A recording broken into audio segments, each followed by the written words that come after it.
Apple vient de lancer 3 nouveaux iPhones. L'iPhone Air, l'iPhone 17 et l'iPhone 17 Pro. Nous allons décortiquer les nouveautés, les différences et ce qui reste inchangé. Design, performance, appareil photo, batterie et prix. L'iPhone Air est l'iPhone le plus fin jamais conçu. Un tout nouveau format. Le 17 est le classique polyvalent et le 17 Pro est la bête de course. Déballons-les pour voir ce qu'il en est. L'iPhone Air est étonnamment fin, seulement 5,6 mm, avec un cadre en titane qui le rend léger et futuriste. L'iPhone 17 utilise de l'aluminium, un peu plus lourd, mais familier et solide. Le 17 Pro est plus dense, également en titane, et offre une sensation premium mais plus lourde. Les tailles d'écran varient, l'Air et le 17 sont similaires. Le Pro est disponible en 2 tailles. Les dos en verre mat résistent aux traces de doigts, mais la sensation du titane par rapport à l'aluminium est une différence clé. En fin de compte, il s'agit de savoir si vous voulez de l'ultra léger, du classique ou du lourd premium.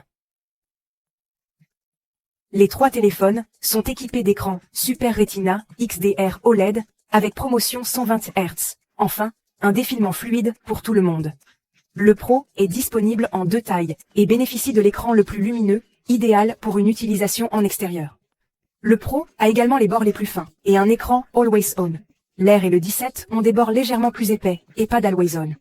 La qualité d'affichage de base est excellente sur toute la gamme. Si vous voulez l'écran le plus immersif, le Pro l'emporte. Sinon, vous ne manquez pas grand-chose. Les 3 fonctionnent avec la nouvelle puce A19 Pro. Des performances de pointe pour tout le monde. La RAM est similaire, donc le multitâche est fluide sur toute la gamme.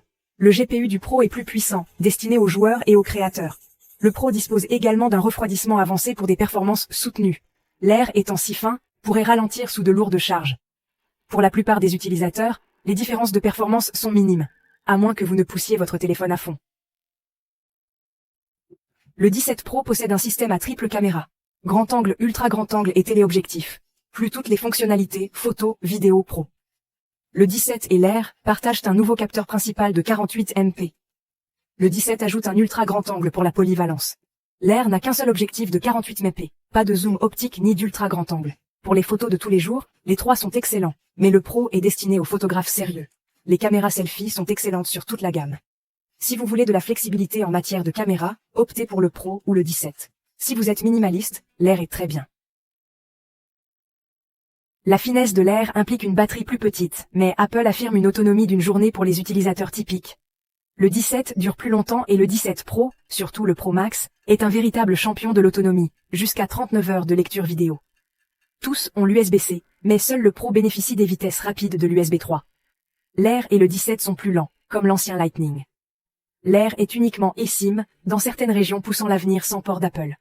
Pour la batterie et la vitesse, le Pro est en tête. Pour la plupart, le 17 est amplement suffisant. Le prix de départ est de 256 € pour tous. L'Air est pour les amoureux du design, fin, léger et premium, mais pas le moins cher. Le 17 est le choix équilibré. Puce haut de gamme, excellent écran, double caméra et batterie solide. Le Pro est l'option sans compromis. Meilleurs appareils photo, écran, performance, batterie et données les plus rapides. Si vous voulez le meilleur, prenez le Pro. Si vous voulez de la valeur, prenez le 17. Si vous voulez du style, prenez l'Air. Chaque téléphone cible un utilisateur différent. Choisissez en fonction de ce qui compte le plus pour vous. 3 nouveaux iPhones, 3 choix clairs. Air, ultra fin et minimaliste. 17, équilibré et familier. Pro, riche en fonctionnalités et puissant. Les appareils photo, la batterie et le design sont les principales différences. Le Pro n'est pas pour tout le monde. Choisissez ce qui correspond à vos besoins. Lequel vous tente le plus? Dites-le moi dans les commentaires. Merci d'avoir regardé. Les critiques complètes arrivent bientôt.